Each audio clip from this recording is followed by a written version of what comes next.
Good morning, MLB Pro family. We are back with a trade deadline edition of our podcast. And with me is the Anonymous GM. How are you today? Fantastic trade deadline in the rear view mirror. Season is progressing. Here we are in August. Let's get going on this. It's been a while. Yeah, it's been a while. So let's get going. Let's do a recap on where we are in the American League East. Toronto and Baltimore are tied at top with 64-44, with Tampa Bay sitting 7.5 games out. In the AL Central, the Twins have a 14.5 game lead over Detroit. In the AL West, the Angels have a 2.5 game lead over Seattle at 72-67. Seattle 69-39, and Houston is 67-42. In the National League, we have the Atlanta Braves in the NL East, 71-37. Philadelphia is 3.5 back at 68-41. In the NL Central, Milwaukee has taken over with a 55-54 record, 4 games better than the St. Louis Cardinals. And in the National League West, the Colorado Rockies have an 11-game lead over the Dodgers, sitting at 72-36. Has anything surprised you so far this year? It's kind of the separation, maybe in the American League, and figured we'd have some more teams within reach. Tampa Bay's won four in a row to get back within 7.5 of the final wild card spot. Detroit 11 back. Oakland and Boston 12.5 back. I would have thought there'd be a couple teams closer than there were, and maybe Detroit being a little closer than 14.5 back of Minnesota. You look in the National League.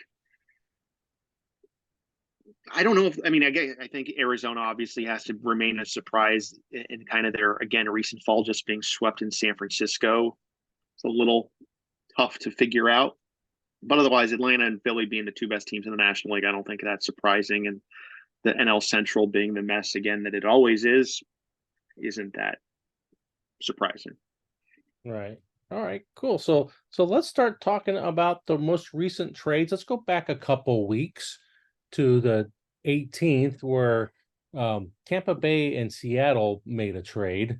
Tampa sent uh, Kelenic, uh, Duelmuller. I'm having a hard time reading my screen this morning. Hernandez, Pope, and Armstrong to St. Louis for Malay and LeBlanc. So you go back to July 18th.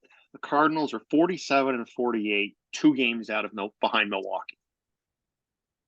At that point, and this was after winning 14 of going 14-10 in June. So things weren't where they were expected to be in St. Louis. It's not where they wanted to be, but here came mid-July, and all of a sudden we were getting this notion that St. Louis was selling. And this move was kind of the first one that signaled we mean business and we are looking for the future. Rainy Malay, a player that allowed Tampa Bay to get Elliot Jenkins out of the leadoff spot, is going to be interesting to deepen that lineup. Now hitting third and producing there. And Jeff LeBlanc had a fantastic start last night. Dane Greer. Was Dane Greer last night or LeBlanc last night? I think it was Greer was Greer last last night. night. LeBlanc was a couple nights ago, went 7 innings against the Yankees. He's now 2-0, 3 starts, 17 innings. Has allowed just 2 runs as a Ray. A formidable pitcher who's showing success, still 28 years old. A move that might not be a difference maker this year for Tampa, but definitely sets them up well for the future and a piece that makes sense for them. And what do you think about what St. Louis got back in that trade? The piece to me that kind of stands out is with all the arms that they were going to make available between Dave Smith, Craig Cooper, Comer, LeBlanc, is a Dumoulin who's had success at times in the NL Central with Milwaukee. So to get him back as an innings eater, still 24 years old, makes sense. Jared Kelenic has been hit or miss in his time in the bigs. Hitting 220 this year, but hit 250 with power last year, 26 homers. The year before, he was back in the 220. So what is he? Can he get his strikeouts in order? And then the prospects, Pete Crow Armstrong is a prospect that I like. Christian Hernandez is a prospect that I like. And Mark Pope I'm a little less sold on there. There's a lot of first basemen in the organization in St. Louis that I still think should be playing. Then they went out and acquired another one in Ricardo Rosa later on. So Pope, I'm less high on, but I understand the Dumoulin acquisition. It was a weird signal for me coming out of St. Louis, this trade. Yeah, St. Louis has a pretty good rotation already, and then they take one away and add one. Yeah, it's interesting. And in a division that just year after year, I mean, Milwaukee, I think, is better than their record. And St. Louis was underperforming. It just seemed like they were a spark away from winning the Central. And not only that, but they were right in the wild card race, and they remain in the wild card race. But for them to be as aggressively trying to sell, which this trade signified, was the one that I just couldn't figure out. Yeah, I get that. So let's move on to the next trade, which is the Nationals and Seattle. Now, Washington sends Ed Palmer to Seattle. How did you size up this trade? This trade, I'm trying to think of the right way to put this, because it almost requires us to look at the next big St. Louis or Seattle trade. Because on the surface, this trade, when it happened, you bring in Ed Palmer. You already had Jed McKinley, who wasn't playing well. But now you have two catchers. You only play one because your DH spot was already full. Right. You'd already traded Corbin Carroll. They had already traded maybe it was just Carroll at this point in time in their outfield prospects. But their outfield was crowded. You had Springer, you had Cabanas, you had Harris, you had Kendall. So you didn't really have a future home for Hassel. So I get that. It was more, what did this just? It didn't make sense to me for Seattle's perspective at the time. For Washington, it made sense. But they're only adding.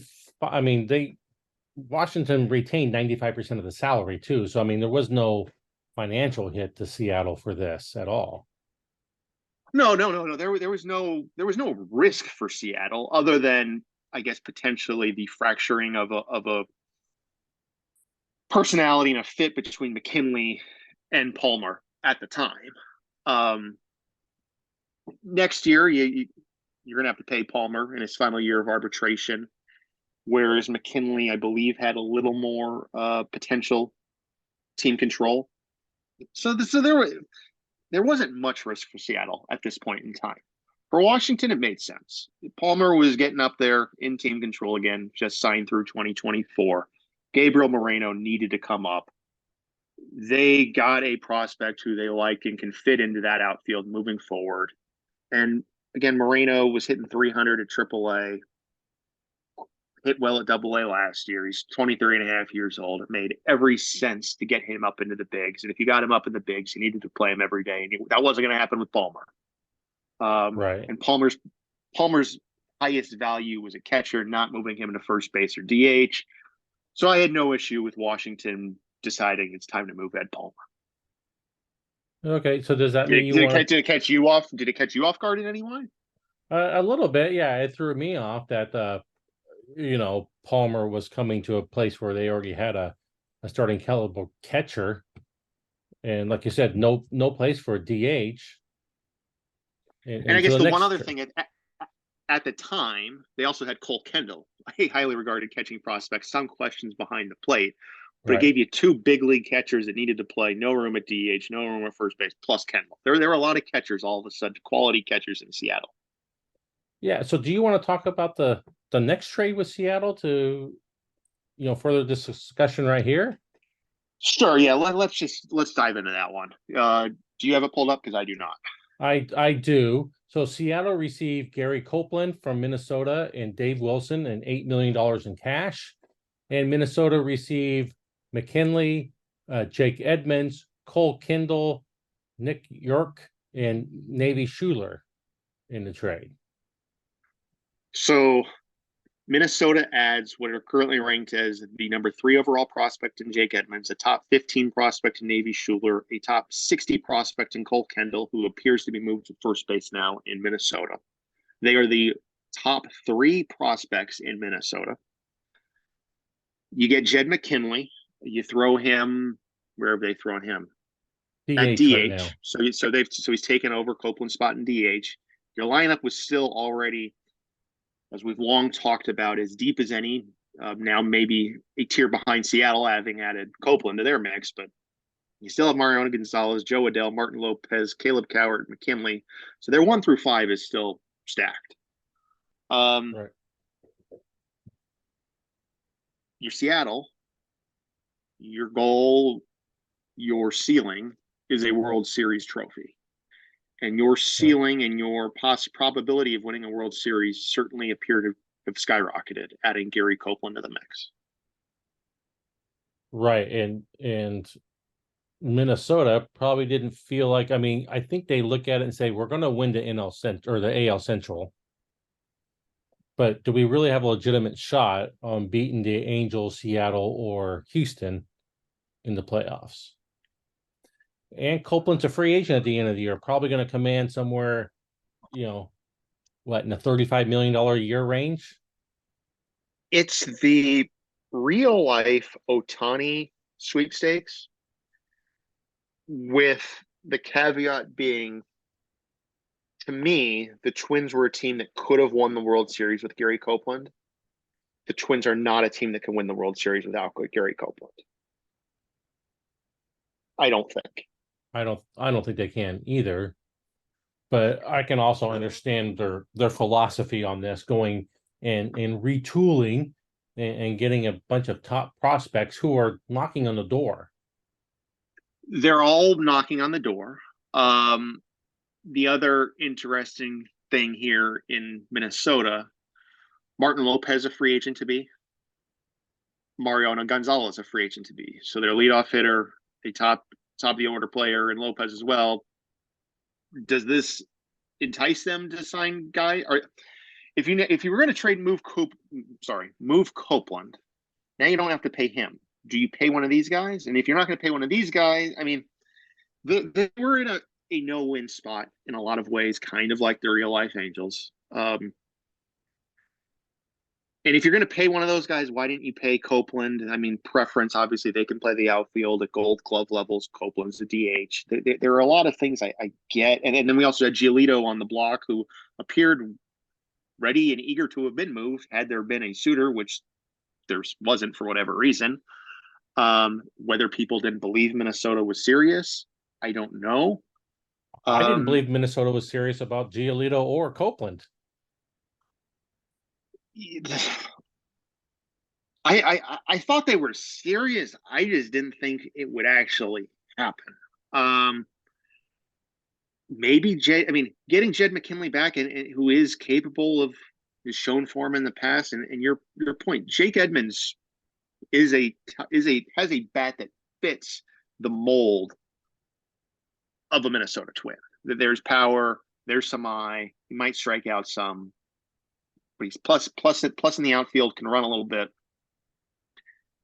It's not that I don't like these pieces Minnesota got. I really like Navy Schuler. And then you look at the way the playoffs are formatted again. As of today, again, things can change, and it's very possible they do. But Minnesota's 4 games behind the Angels for the best record, a game behind Seattle, and a game ahead of Houston. Whoever has the best record is going to be playing the American League West second and third place teams in the second round of the playoffs. Right. If you finish with the second best record, and it's not a consolation prize because Toronto and Baltimore are both 64 and 44, winning nearly 60% of their games, and are both very good teams. But I'd rather be playing them in a 3-game series than Seattle, Houston, or LA. Right. Yeah. Me too. And do you think these couple moves by Seattle makes them the front runner? I know they're 2.5 back of the Angels right now. Yes. I do too, but that's just me looking from the outside. Taking a look at Seattle's lineups are kind of funny at the moment, because just their penciled in lineup versus right-handed pitching versus DH. Their 7, 8, 9 hitters are Jason Castro, who missed half the year, but is hitting 270 on base percentage of 396, slugging 475, 11 homers. Okay, nothing special. Oh yeah, he's pretty good. Yeah. Number 8, you got Manny Machado hitting 18 homers, 250, 358, 461, and Ed Palmer again having a down year, but Ed Palmer is hitting ninth. You turn that around against lefties. Their 7, 8, 9 right now are Springer, Cabanas, and Seager. Armando Cabanas is hitting in the bottom third of a lineup. To say they're deep is an understatement. They're loaded. And not to mention, oh, by the way, Seattle has the number 1 starters ERA in the American League and the number 1 bullpen ERA in the American League. Seattle's the team to beat. Right. Do you think that Seattle can afford to extend Copeland? Or is this just a 1-year rental or 3-month rental? In my eyes, you do not give up that much without attempting to re-sign him. That's my thought too, but I don't know how much money Seattle has. I mean, they've already budgeted for next year the same amount that they spent in this year. Yeah, but you can looking at this. Dave Wilson won't be there. He's already on waivers. He's not going to be a Mariner by the end of the year. Would be my guess. I could easily see Jordan Walden opting out of his contract. And they're so deep in the infield. Francisco Lindor could easily be traded before arbitration or even early in. Yeah, I guess it'd have to be before arbitration because before Copeland hits the market. Right. The only thing they need to protect themselves of is the player that I think they can't afford to lose in the near future is Justin Hooper, who's entering his final year of arbitration in 2024. Right. So is there enough room for Copeland and Hooper? And Lindor is in his final year too. I mean, they have a lot of people that are going to be in their final year. And Cabana, and even you look after 2025 again, we got plenty of time before then, but Springer player option, so he might be gone by 2025, and the Cabanas has a player opt out after 2025, which I would expect him to make to get another huge contract. So they have some decisions to make, and Gary Copeland will, as you said, $35 million sounds about right. He was just voted face of MLB Pro and arguably the best hitter we've ever had in this league and easily could ever have. You don't trade as much as they did without the intention of trying to re-sign him. So I do expect a serious effort to be made to keep it. Me too, and I'm kind of interested to see how this American League West is going to play out now with the Angels, Seattle, and Houston.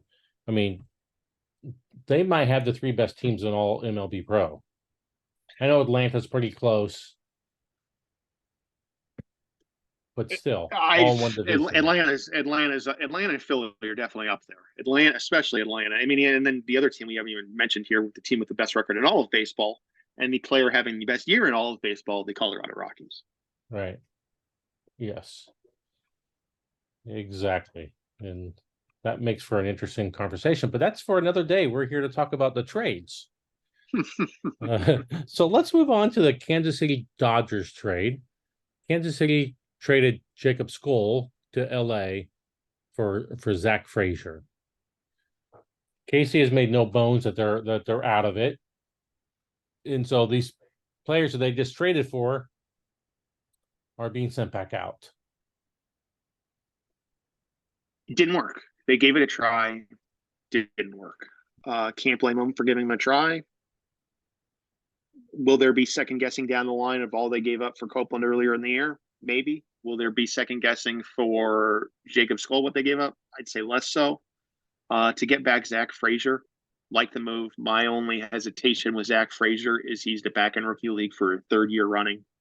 At some point, I feel like he needs to be given a shot above there. Or there, now that I look at it, has he recently been? Where is Zach Frazier? Why can I not find him? I got to look in the right organization. I was trying to look up the Dodgers organization. Frazier, he's still with Burlington. He's still in the rookie league. There he is. Hitting 8th, playing center field for Burlington. Yeah, I think that's my biggest issue there. 20 years old, 20 and a half years old. I take that back. I apologize to Zach Frazier, and I apologize to Kansas City. It's only his 2nd year in rookie league. This was split between LA in Kansas City in 2023. Apologize, Zach Frazier. You're fine there for the rest of the season. Then let's get you up. But for LA, a move that made sense. They were looking to strengthen the lineup a little bit. Yeah, Jacob Skull, you hit him, put him right behind Jerry McDonald, Soto, McDonald, Skull. You're able to move down Javier Garcia. I liked it. It was again like worth the risk to hope to get back the Skull that was performing well in Texas earlier in the year. Hasn't worked so far, but it's only been 11 games, so plenty of time for that to change for the Dodgers. Right, exactly.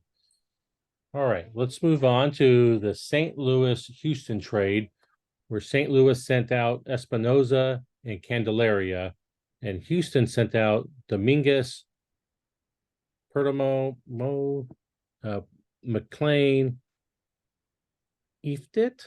Is that how you say that? Iftit? In Russian. Yeah.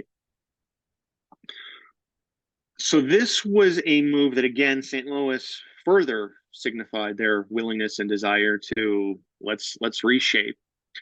Houston, some of these pieces we'd seen on the trade block quite a bit, whether it be Dominguez, McLean.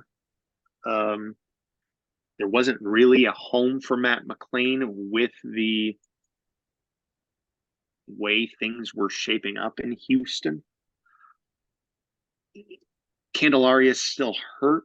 Espinosa at the time was hitting 188 in St. Louis, but again, nothing was happening in St. Louis, and you're a Houston team that was looking up to both LA and Seattle. Made sense.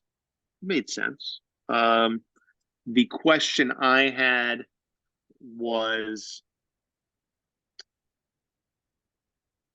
this the best fit based on Espinosa not playing well and Candelaria being hurt? Espinosa's turned it around already in Houston, not Seattle, in Houston. So seems to be working. Do you think Houston might have overpaid to try to catch up to LA and Seattle? At the time, again, this is pre-Copeland. Right. No, Houston's capable. I mean, Houston's shown they're capable of beating LA. They've shown they're capable of beating Seattle, and you get, especially those first two rounds where these three teams appear most likely to play, unless Minnesota passes them, and the second matchup between AL West teams isn't until a LCS wildcard round in LDS. You're looking at best of three series. Right. Bill Black, the way he's pitching, Ryan Weathers, Juan Davila, Scott Travell in a day or two after this trade. Houston's pitching is arguably as good as any. I mean, we just said Seattle has the #1 team ERA, but Houston can match that with the top of their rotation and the bullpen: Lopez, Bukakis, Iglesias. I don't think Seattle. I mean, I don't think there's any reason for Houston to be scared. No, me either. Houston has the second best team or starters ERA and team ERA in the American League. It made the lineup deeper. I'm trying to think who they had playing every day up the middle. It was Bill Weaver was playing in the bigs, hitting 205. So you get Bill Weaver out of the lineup. That made sense. And Candelaria in a couple weeks, I would expect to come off the bench, but an elite defensive infielder up the middle and at third base. So it gives them options to rest guy day off here or there instead of Justin Ellis. But it just flexibility, and that flexibility could become more important depending on how serious this knee tendonitis and Alex Bregman is. So it gives them options. Right, to compete, and I don't see any reason why they're not going to compete and stay at least close. So that brings us to the next Houston trade, Houston and Washington. Houston traded Jalen Palmer and Carl Deere, and Washington traded Scott Travell and 10% of his salary. What did you think of this trade? I want to start with your take on this one. I thought that it fortified, Houston's rotation. a lot. More stability in there. Palmer, yeah, I don't mind Palmer, but I don't think he's going to be you know, something hugely special, maybe a starter. And Deer, I actually did not know anything about at the time. So I don't like to use the word issue because it's not an issue. And you have options. Scott Trevell, free agent after the year. You still had Mark Davies, who was on the block. You still had Ed Reith. You had Detmers coming up. So Washington had some pieces in the rotation that they liked better than Trevell. So I don't mind you moving Trevell. I struggle a little bit to think that this was really the best that they could have gotten at the time. And maybe had they waited closer to the deadline, that improves. Um, Scott Trevell doesn't have overwhelming stuff, so maybe that shied people away. And being a free agent to be, maybe it required a contender, all of which I think makes sense.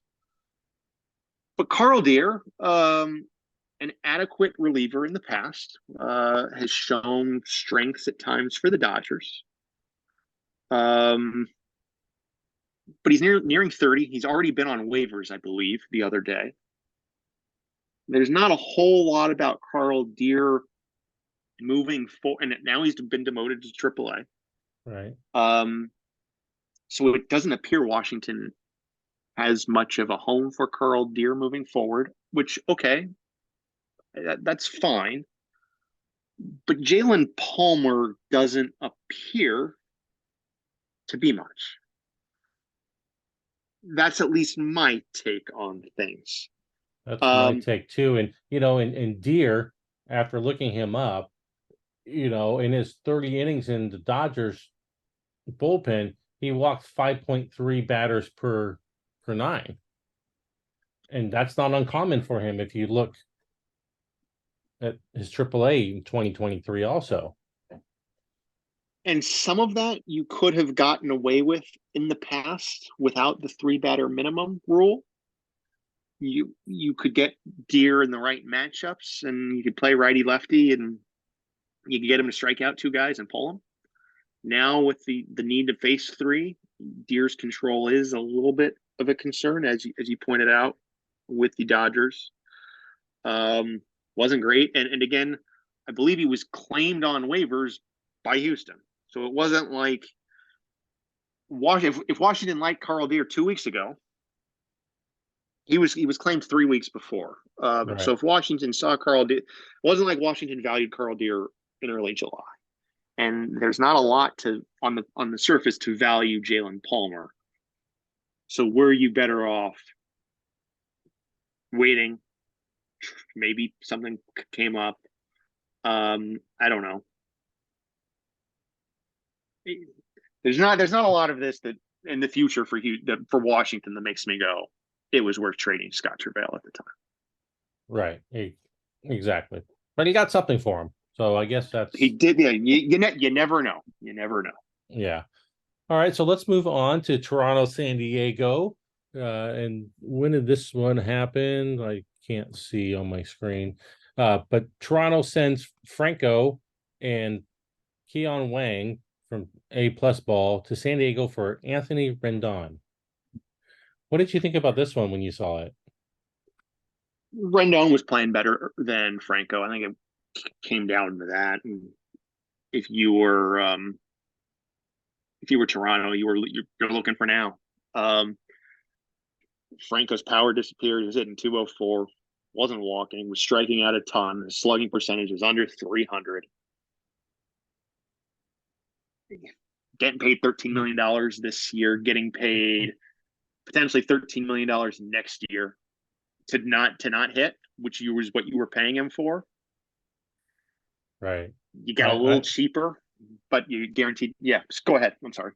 I was just going to say I don't see any downside to this for Toronto. No, and if you're San Diego, I'm fine with it. You got a little younger. You got a better defensive third baseman. You got a guy with pop. But if he opts out, I don't think you're gonna be too concerned. But if he stays around for next year and turns it around a little bit, you can flip him at the deadline next year. And if not, I don't think the Padres plan on competing in 2024. So his $13 million won't be eating anything up. So I had no problem with it from either side. You also add the minor leaguer. This was a trade that made sense for both sides. Right, exactly. The next trade is the White Sox and Reds, who traded a bunch of minor leaguers. Do you want to delve into this one at all, or you want to just stick with, Just quickly seeing if anyone cracked either one's top 20 or so off the top of my head. I like Brett Batty, Brian Leary, Anthony Garcia, all heading to Chicago. I like those. Lorenzo Martinez and Orlando Martinez, or Lorenzo Rodriguez and Orlando Martinez to Chicago, or to Cincy. I can't speak. Both make sense. Brett Batty, a top 100 prospect right now. He was blocked in Cincinnati and blocked at both first base and DH. They had no path for him in the field, so I'm fine with him being involved. Let's move on to the next major league trade. Sorry to those two teams. Yeah. So the next major league trade is the blockbuster by the Brewers and Tigers, where Detroit sent Noonan and Kyle Cody to Milwaukee for a slew of prospects: Brady Archer, Braxton Brumsteer, Hunter Dunn, and Jackson Morrell. The big one here, to me, was Milwaukee needed pitching. They got pitching in Kyle Cody. For years, we've been hearing about even take it a step back. Before Xavier Noonan ever became a thing, there was always Miguel Velasquez. Yes. Talented as all could be, his teammates hated him. Wherever he went, his teammates hated him. For the last 3 or 4 years, we've heard about Xavier Noonan and the Detroit Tigers clubhouse and how his teammates hated him and how this was believed to be a big cause for disruption on the field. Well, what did they do? They got rid of him finally. Yes. A player that has always played well, had 18 homers, was an all-star, hitting 286 for Detroit. Could play both first and third, I believe. First and third, mainly first base. But yeah, you get rid of him. He was under team control for a couple years. One of the better offensive bats in Detroit, but again, it was no longer worth the trouble he was causing. The decision, I don't obviously know their finances, but not paying Kyle Cody probably signals that they were up against it. By looking at it, they have $1.8 million available for extensions right now. Because having come over the last few years, he's only pitched well in Detroit. So to get rid of him and okay, I'm fine with it. And Milwaukee again. Milwaukee, you were in that division, as we pointed out, July 18th. They had a 2-game lead. Between July 18th and this point, St. Louis has traded Espinosa, Candelaria, LeBlanc, and Randy Millay. If you're Milwaukee, okay, the division is being handed us. Let's go out and win it. And you bring in Cody and Noonan, love it. And if you're Detroit, I think that the couple pieces that to me stood out to this, the main one being Jackson Morrell, a young shortstop, but someone that I think could see a home in the future. A plus power bat, can make contact. Can he hang at shortstop will be the question, but has the ability, I think, to move over to third and be fine there. But a prospect I really like to acquire for the Tigers. Yeah, and Hunter Dunn looks pretty good, but he's out for another 7 months with elbow problems. And you just never know how a prospect is going to deal with that. The only question, I think, with him, starter or reliever, he's mainly been used as a reliever up to this point. 2-pitch mix, primarily with the plus fastball and slider, and adequate change. Is that reliever? Is that starter? Could this be Jason Grom 2.0? As we know, Detroit does love that mold. I could see him being a good reliever in the future for Detroit. But your point stands. Torn elbow ligament, you never know.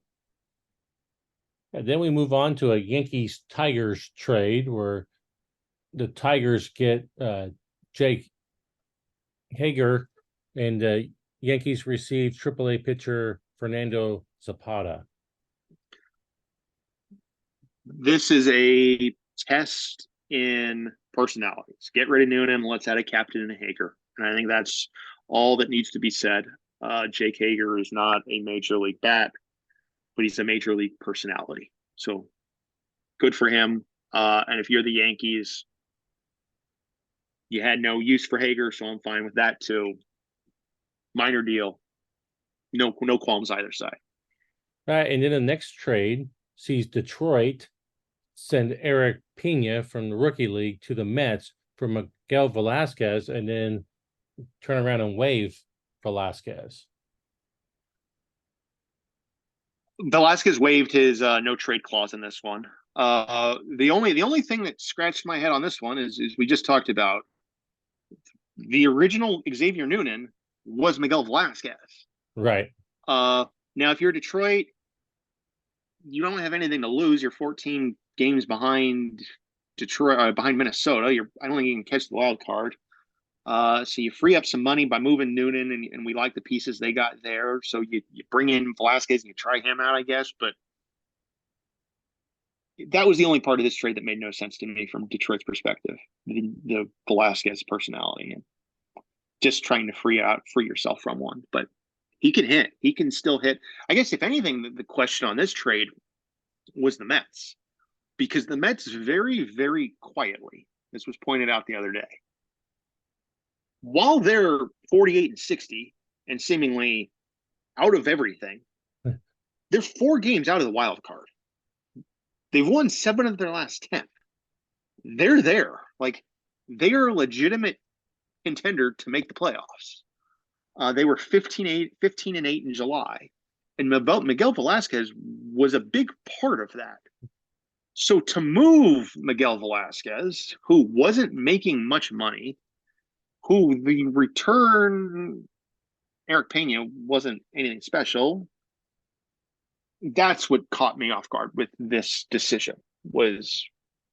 Is this a white flag, or do they still think they can make it without Velasquez? But the Mets were charging, and he was a key reason for that. So that left me. This was a trade attempt that did not make sense on paper to me. It didn't make sense to me either. I thought the same thing.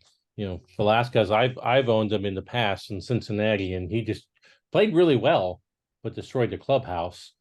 So He's a fantastic player. Fantastic player. And if you're surging like that and you're going to make a playoff run, I mean, maybe your people will put up with it for a little bit to go try to get a ring or at least make the playoffs. But I guess we won't know that unless the Mets claim him back. Yeah, it'll be interesting. Yeah, it would be. The next trade saw the Cardinals send Corbin Martin to Toronto for 3 prospects. So this came, I believe, trade deadline eve. You knew relief pitchers were going to be a hot commodity in the 24 hours, 48 hours from Monday to Tuesday. You just knew it. Of any position, it's relief pitching. And I know there were several teams after Corbin Martin. And I know that if you were St. Louis again and you were selling, that people were going to come for Corbin Martin. They did. And I like the return. And I understand why Toronto did it again. Starting with Toronto, that pathway, not having to go through multiple AOS teams, it leaves you, if you're Minnesota, if you're Toronto, and if you're Baltimore, with a legitimate shot to get to the World Series. And if you were Toronto, what's always been a weakness late in the year? The bullpen. Right. And while it had been good with Carosi, while it had been good with Tejada, it had not been good with Brian Karapetayan. There were a lot of innings being given to Vinny Pistano. Dylan Coleman's innings were limited. You bring in Corbin Martin, who has a track record of success and of elite stuff, who can punch out key batters. It made their bullpen better immediately. What is Toronto not known for throughout the years? Their minor league staff, their minor league system. And they gutted that with this. Because Connor Colicchio is a talented pitcher. 4-pitch mix, 19 years old, still drafted in the second round last year, the 56th pick. There's a lot to like about him. Jordan Westberg, I believe, might have been their top prospect at the time, or was a top 5 prospect in their system. Now, the question marks about Jordan Westberg. Strikeout rate remains very high. Right. Where he'll play in the everybody. field remains a question mark. Yeah. But Colicchio and O'Connor, with an aging rotation, had a home in the future in Toronto. Now they have a home in St. Louis. So this was a player that didn't need to be moved if you were St. Louis, but I'm fine with the return that they got for him. Okay, let's move on to the trades that started on the 1st of August, which is St. Louis received Parker Johnson and Eli Salmons for Andres Yanez to the Dodgers. So I have a source who suggested to me that the Dodgers began the day focused on a different infielder that would have cost them significantly more and pivoted to Yanez. And I've also heard it's the second time this season a team has been after this other infielder that would have required larger packages, only to pivot to Yanez. So there's a team out there who has lost out on deals twice in the same season because of the same player. So there's that fun nugget. I'll let everyone figure out who that player is. I'm sure everyone has a good idea. Middle infielder who's been on the block all season. Yeah. But again, you're the Dodgers. You're trying to position yourselves in that second wild card spot, which they have seemingly on a lockdown. Makes better, I think. Well, but where's Yanez going to play? I know Profer's struggling, but still, it's got to be in that spot with Profar just not giving them really anything this season. I guess they could slide over to shortstop, but that's not his. He's capable of playing. He's capable of playing it short. Profar hit ninth. You can slide Will Wilson over to short. Let him hit ninth in Profar's spot if you wanted, or you keep Profar in the lineup for his defense hitting ninth, and you stick Yanez at second base. I don't think there was any drop off for the Dodgers, and I don't think what it cost them was anything that they will. I take that back. Yeah. I take that back a little bit. Eli Salmons is a little better than I remember him being. Elite velocity, touches 99 on the gun. Was having a really good year, striking out just under 10 batters per 9 innings. Still 21 years old. I'm not saying he's the front of the rotation starter by any stretch, but he has the makeup of at the very worst, a quality relief pitcher in the bigs down the line. So, but again, your focus is on winning now. So, well, especially that's what it costs. If he gets his control, works on his control and gets that up a little bit, that could be a solid investment. Of all the trades I think we've discussed with St. Louis, this is the one that made the most that makes the most sense. You didn't have a need to keep Yanez. I had no issue with that trading Yanez, and I do like getting Salmons back. Salmons back. Right. So let's look at a rare Angels trade. You don't hear about them making many trades out there, but the Angels received Brandon Klein from Miami for Holgerson and Pete Beard. This caught me off guard in the sense that did the Angels really need more relief pitching when they do need hitting? The lineup needed protection in the middle of the order, especially with the recent struggles we've been hearing about Brian Hennessy. So to go out and get Brandon Klein, and at the cost of a pitcher in Holgerson who was in the rotation and was showing elite control, left me shaking my head a little bit. If you're Miami, I liked the idea of trading a relief pitcher, a closer, on a team that, while like the Mets, if you look at their record, they shouldn't be contending for a playoff spot at 49 and 60, but they're 3.5 back. But to get a pitcher who I believe is under 25 years old, I liked the move from their sake. I don't think Pete Beard necessarily has any value for either side. But on the other side, then you do look at the Angels. What do we hear every year? Bullpen. Go back to Heath Bell, Jordan Walden dual ship. You had Ishikawa, Navarez, Erickson for years. Erickson had been moved to the rotation. Navarez was gone. Ishikawa had been struggling. So he had Brandon Klein. It was predictable. Whether it made sense or not is to be determined. Well, you kind of keep up with those teams in the AL West, the way things are going, And I think there was some pressure from what I heard, knowing that other teams, we'd seen Corbin Martin move the night before. You'd been seeing in chat that day, teams were after relief pitching. And I think Brandon Klein was one of those that many teams were probably after, or at least asked about. I think that may have pressured the Angels into this trade as well. Yeah, and then the Angels turn around and make another trade, sending Albert Suarez to Milwaukee for Lincoln Travis.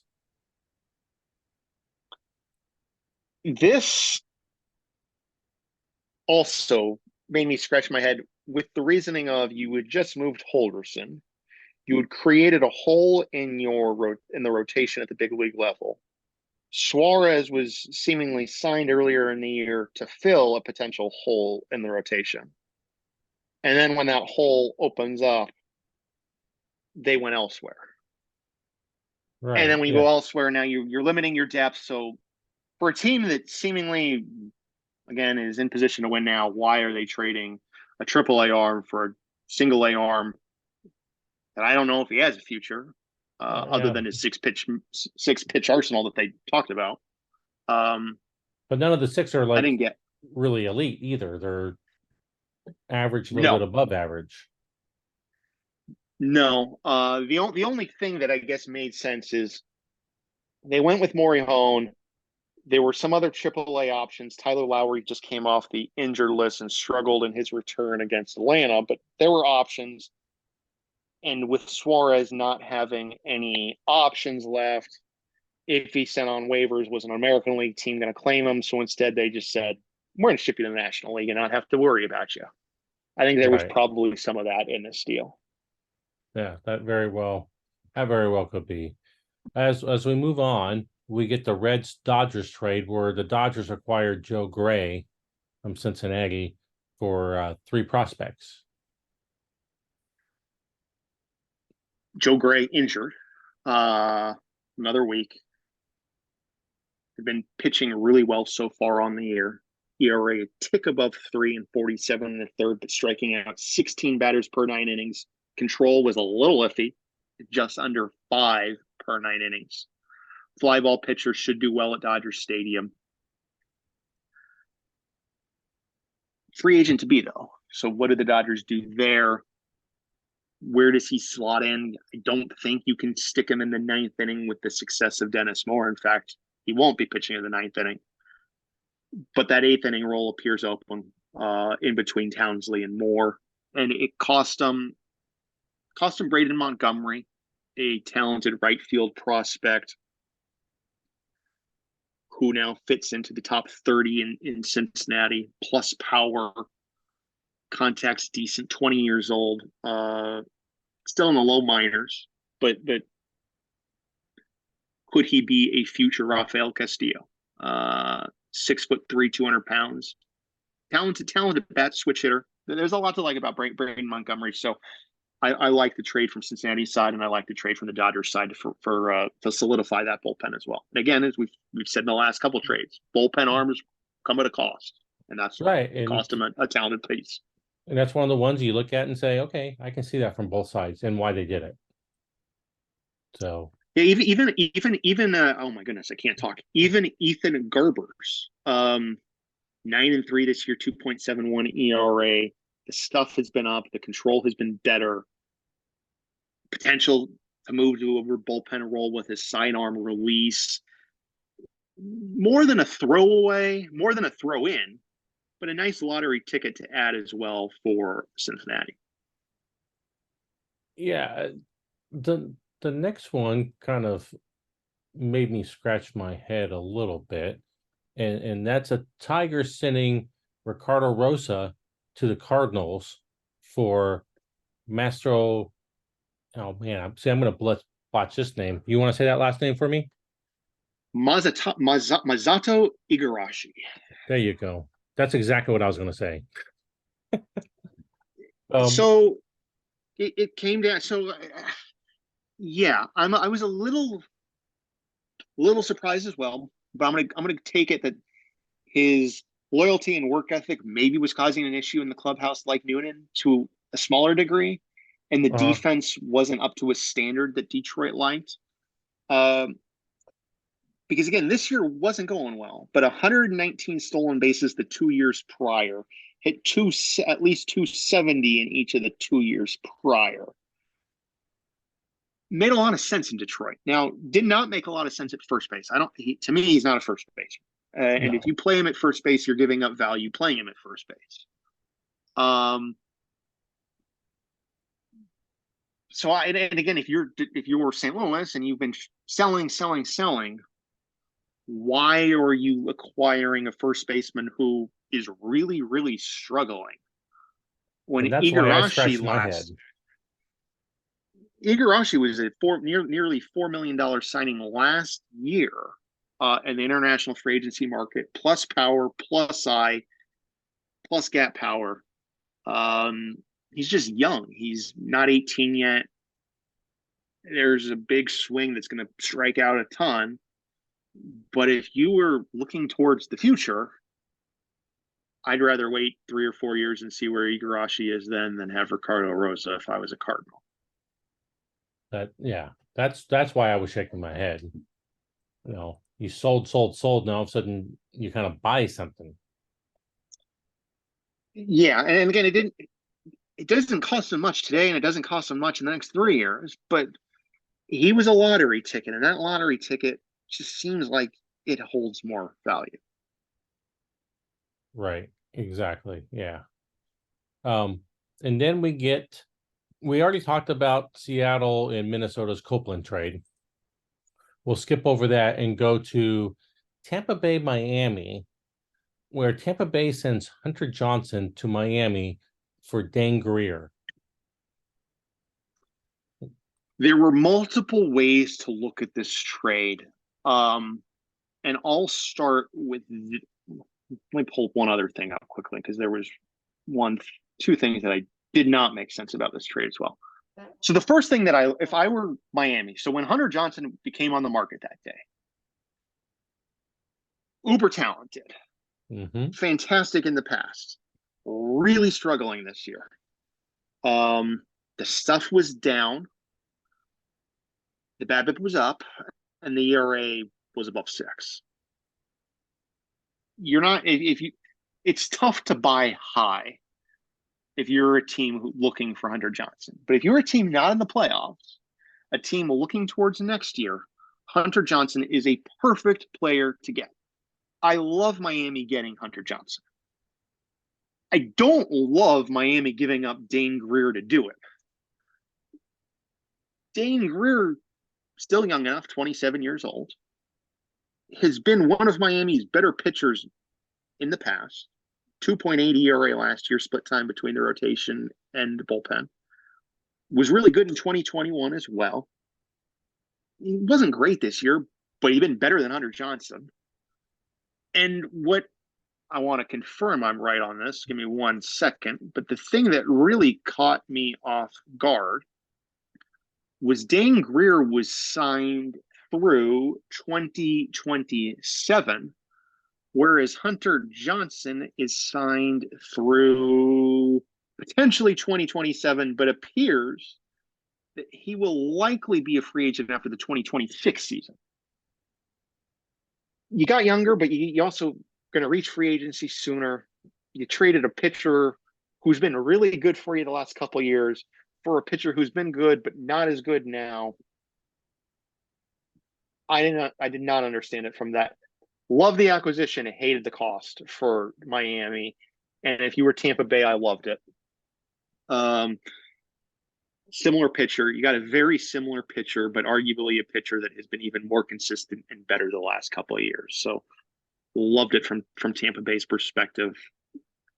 Oh, Yeah, the cost of Hunter Johnson. You don't give up Dane Greer for a pitcher who's been struggling as badly as Hunter Johnson.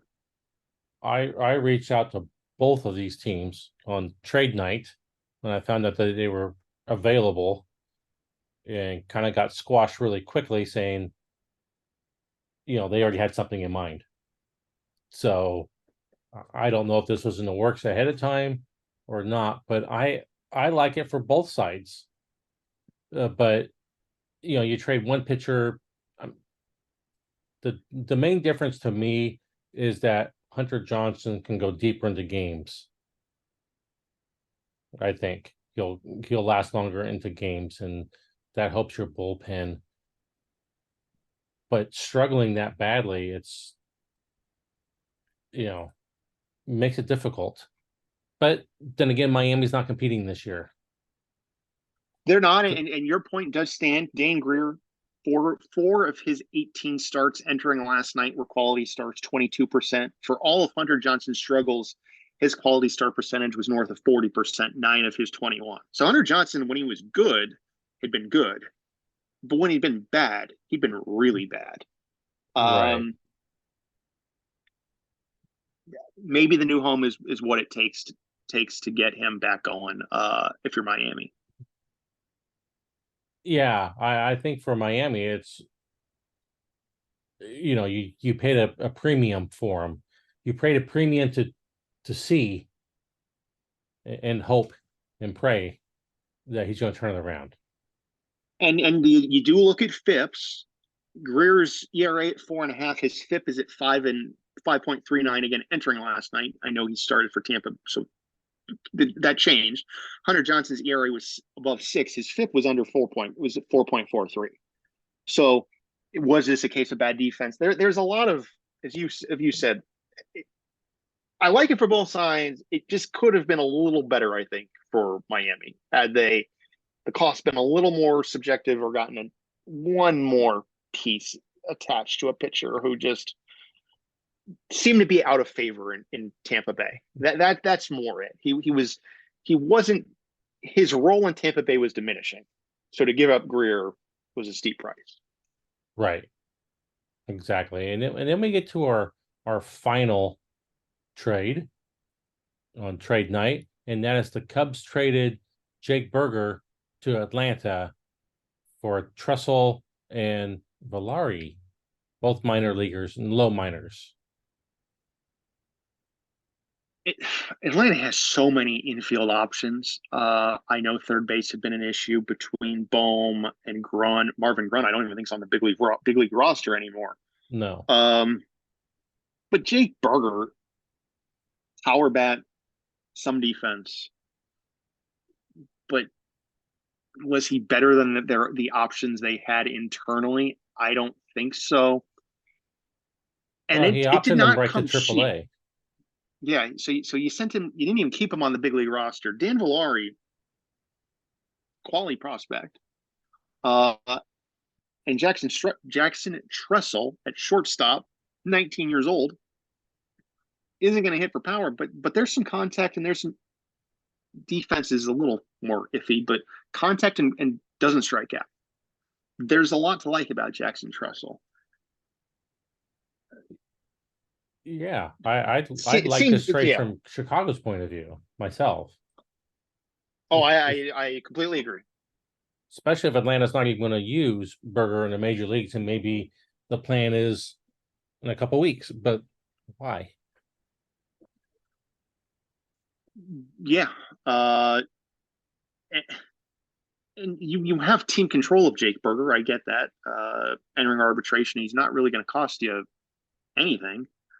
But what is he at his best so far in his big league career? That's a guy who's going to hit, let's say, 20 home runs and hit 235, 245, and strike out 150 times plus as a full time starter.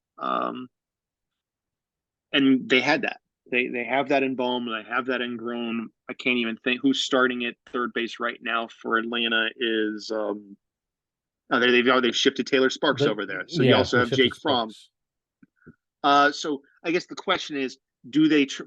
It gives them another option if Jake Fromm isn't the answer here in a week or two. So Fromm, Berger, Bohm, Marvin Grun.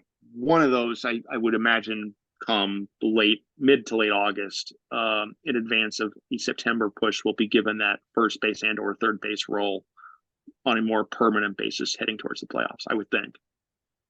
And were you surprised that Atlanta did not trade Taylor Sparks at all? No.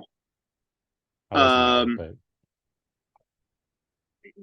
but Like Copeland, except you're in the National League and you're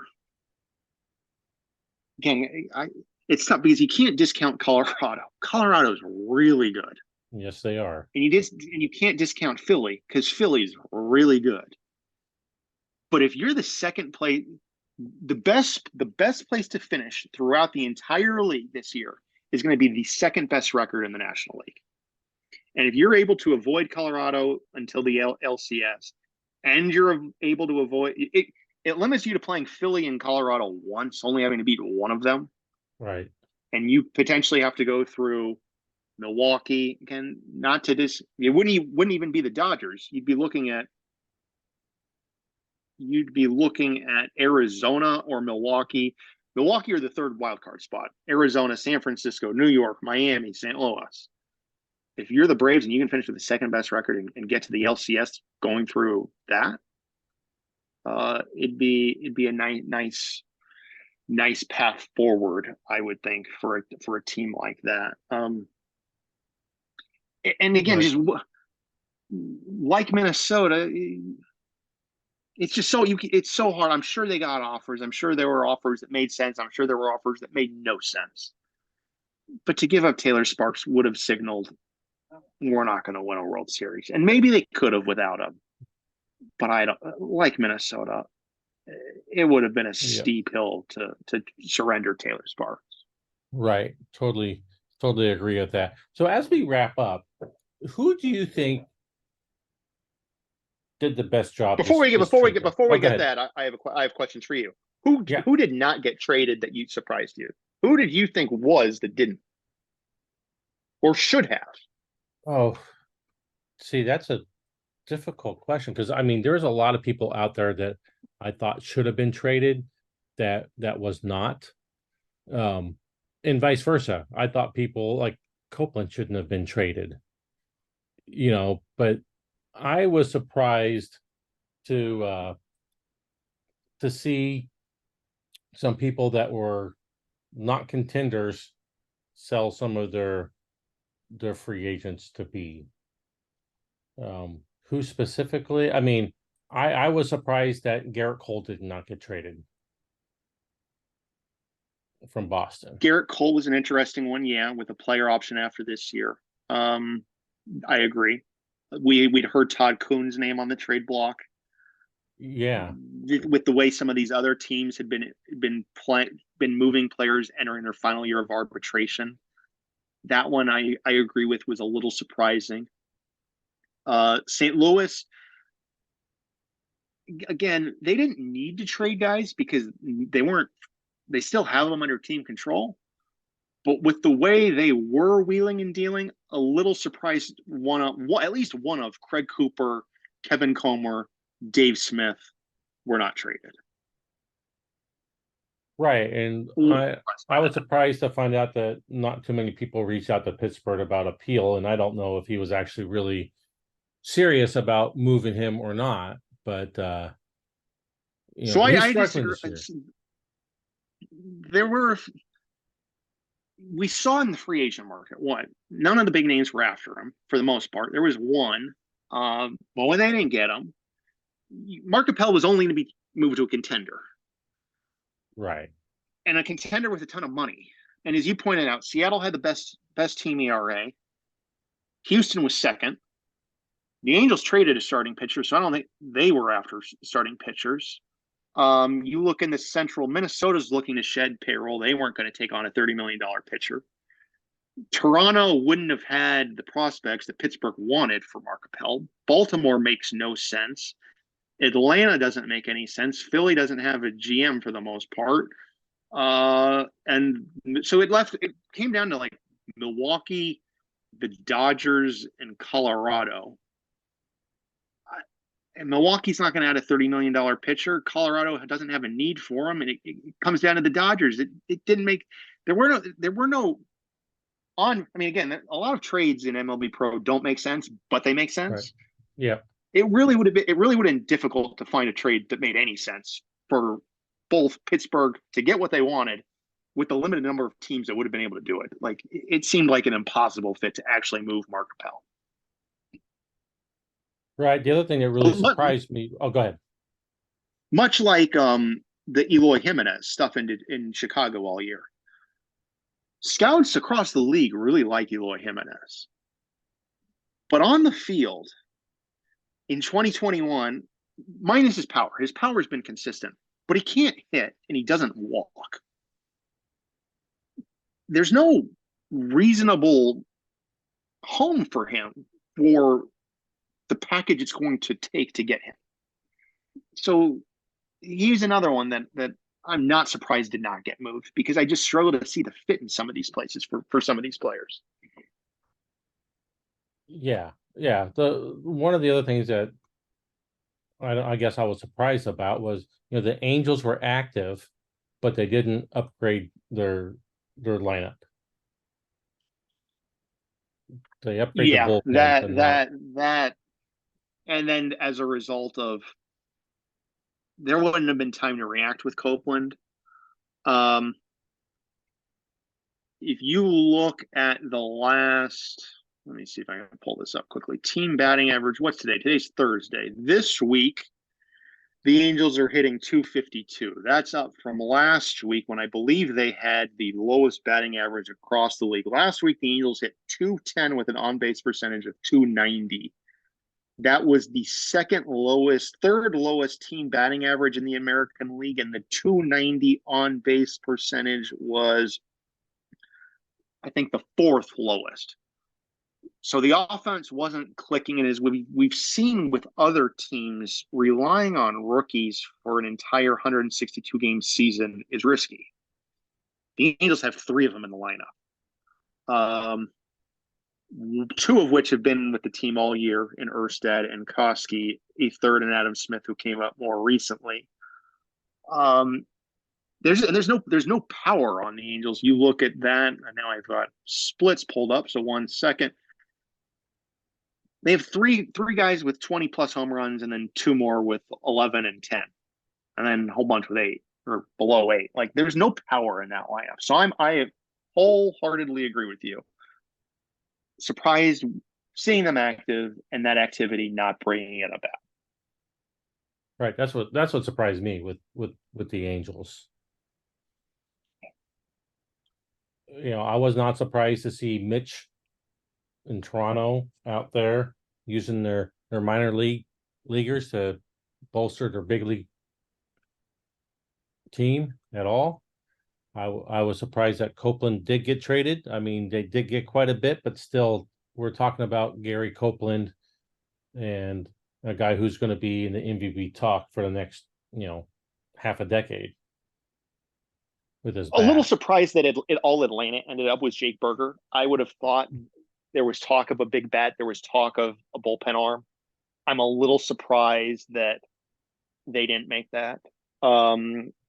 And then another bullpen arm. Speaking of bullpen arms, one that didn't get moved. A little surprised no one paid the price for Brandon Tewksbury. Yeah. Especially throughout the day as more and more relief pitchers were being traded. Maybe that required the price on Tewksbury going up, but surprised he didn't get moved. Yeah, and I was a little surprised that Arizona wasn't more active in trying to find a starter to help with some of the struggling starters that they have. But when is Ohtani scheduled? Not for 3 more months. Arizona, I can't figure out. Cannot figure out for the life of me what's wrong in Arizona. The offense hasn't been great. The starting pitching hasn't been good. It looked like they figured it out in May and June, going 31-23, and then came July 10-14. Just got swept in San Francisco, or lost the first two in San Francisco. Final tonight, and then 3 more on the road in Minnesota. Things then do after 2 with the Dodgers. I mean, it's kind of up and down. You get 2 with the Dodgers, and you get 3 with San Diego. Okay, a little break. Then you're back on the road. 3 against the best record in baseball. And then 4 more against San Diego. Then a little break with the Rangers and Reds. But then you got the Dodgers to close the month. Baltimore, Colorado. Now, where they could make up ground is early September. 4 against the Cubs, 4 against the Mets, 3 more against the Cubs, 2 against the Giants, 3 against the Yankees, 3 against the White Sox, before finishing with the Astros. But there's a 15-game stretch there where they could go 12-3. Right. Yeah. The other thing I'm excited to see is the second half with the Giants. With Colin Harrell up and Christian Graham both up in the majors. See what they can do for half a season up there. The Giants are playing well right now. There's a lot to. I mean, there's another team that had a relief pitcher out there. Felipe Amont was not traded. Surprising, but it keeps the Giants in it. And the move that I think we can look back on both for this season and the future was pulling the trigger and getting Julio Urias. Yes. A move that maybe was a bit of a surprise when it was made, because here's a team that's near the bottom of the National League. What are they giving up key prospects for? And some good ones, and Josh Baez, Zach Evans, Kevin Singleton, Blitzko, and Mason Emery. I mean, they gave up a lot to get him. But Urias has fit right in. And as you pointed out, Hurl's up, Johnson's pitching well, Graham's up. There's a lot to like with the pitching in San Francisco, and it's performing well right now against Arizona. Right, and they have some bats. Torkelson, they gave up a lot to get Torkelson. Well, it took on a lot of salary to get Torkelson. And Marley that they got earlier in the year. Winning record at home. And as was pointed out recently, better on the road of late, but 18-35 on the road has been a killer for much of the year. And they're 27-25 since June 1st. Yeah, they're trending up, and if they can finish off the sweep of Arizona tonight, you have to consider the Giants. The Giants are in this. Now, unlike Arizona, whose September schedule gets relatively easy, the August schedule for the Giants does not. No. They finish with Arizona, then hit the road for 2 against their Bay Area rival Oakland, 3 in LA against the Angels, 3 against Texas. Okay, that evens things out a little bit, but then 3 in Tampa, 3 at home, 3 on the road at Atlanta, 3 on the road against Philly, then 3 more against Atlanta. So the Braves for 6, the Phillies for 3, 3 against Tampa, and 3 against the Angels. So they need to find a way to play 500 ball or close to it here in the rest of the month. If they can survive August, anything's possible with the Giants. Right. Yep. Exactly. So who did you think was the big winner from the trade deadline? For 2023, the Seattle Mariners. Yeah, that was my pick too, hands down. I mean, some other teams improved, but getting getting Copeland, you know, There's nothing else to say. That they got Gary Copeland, as we pointed out, what their lineup looks like at the moment is insane. The number one starters ERA, the number one bullpen ERA, everything is in line for Seattle to be in the World Series. Now, again, a year from now, 2 years from now, 3 years from now, especially if they don't re-sign Copeland, if by re-signing Copeland it limits their ability to re-sign Justin Hooper. Now they can recoup some of the assets that they lost by moving a Copeland and Lindor in the future, but that's another day. But they gave up quality pieces. It isn't to yes, they say did. they did not get quality. Minnesota did not get quality pieces, but the Minnesota Twins lost Gary Copeland, and the Seattle Mariners gained Gary Copeland, and that alone, Seattle's the biggest winner. Yep. That's the same thing in my book. Do you have anything here at the end that you want to touch on or talk about the second half or before we wrap up today? I'm fascinated by the battle in the AL East. I just feel like Toronto and Baltimore are both flying under the radar a little bit.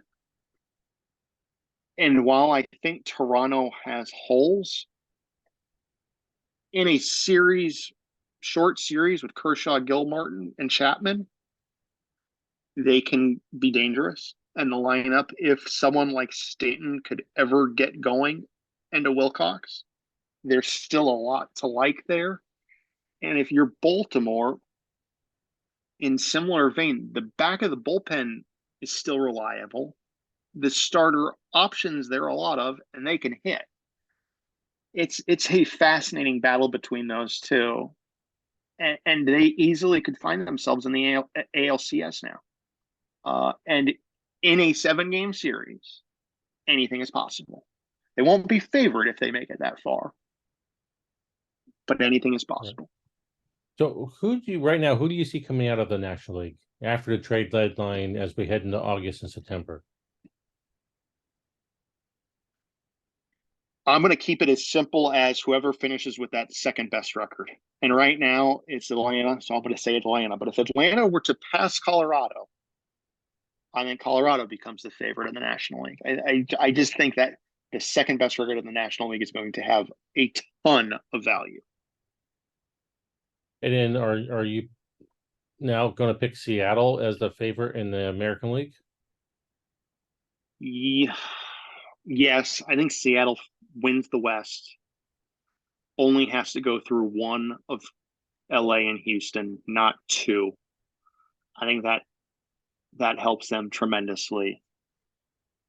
And there's just too much offense. And you still have Justin Hooper, who matches up with anyone. He matches up against Paul Erickson. He matches up against Giolito. He matches up against Bill Black. There's too much in Seattle not to say that they're the favorite. Right. And can you see the National League winning the World Series this year or not? Definitely. Atlanta just beat up on the Angels. I know the Angels aren't playing well, but Atlanta ran right through them. Colorado, what Alonso Martinez is doing is ridiculous. Hawley at the back end of the bullpen. You still have Pineda. There's so much to like with Colorado. They can win a World Series. And the team to me that I've been pounding the table for the last couple of years on the show with you has been the Phillies. And despite injuries to Harper, Hale, you look at that lineup rather. 2 through 8 at the moment all have power. You add Hale and Harper back, it's really 1 through 9 can hit homers. And the top of the rotation, Pedro Magon has been good, but the surprising thing has been the bullpen's been better than expected. I wouldn't be surprised if the Phillies won a World Series. So I think there are teams in the National League this year that definitely are capable of being World Series champs. And it's come down to 7 games, I think, the last couple of years. So they're close. They're close, and would not surprise me. Good. Yeah, I see the same thing. I'd like Atlanta and Colorado a lot. Philadelphia is a little bit below them right now, but like you said, when the injuries people from injuries, Harper and Hale come back, that boasts them right back up there. So I'm Now, looking I don't forward. think Milwaukee can win a World Series. I don't think LA, and I don't think the third wild card can win a World Series. But those top three, give them a chance. Whereas I think 1 through 7, how many teams? 7, 3 and 3, 6. 1 through 6 in the American League can all win the World Series. They could, yeah.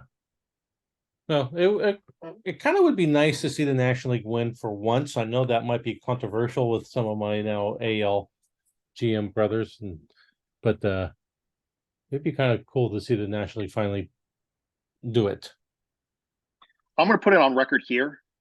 I want one guarantee if the national, if mainly if Brenton wins a World Series, we need an immediate recap podcast with champagne being popped. Well, That's there all I you go. ask. And I think Brenton would be good with that. I think my request would be fulfilled. So let's just get that in the air, though. So go out and get your champagne bottle and put it in the fridge for your World Series appearance. There we go. Good predictions for the end of the show. Thank you for taking the time to join me today. I know it had been a while, both on my schedule, your schedule, everyone's schedule. So I appreciate you asking me and being able to put this together. Yeah, I was glad you'd be able to make it and put aside an hour and a half or so to make it happen. And we'll get together again towards the end of the year and see how the predictions are going. Perfect. Appreciate that. Look forward to it. All right. Thanks, Anonymous GM. And as always, send the Anonymous GM any insights you have or comments for the chat room. And with that, we will sign off, and I hope you enjoyed the trade recap. Have a great rest of your day.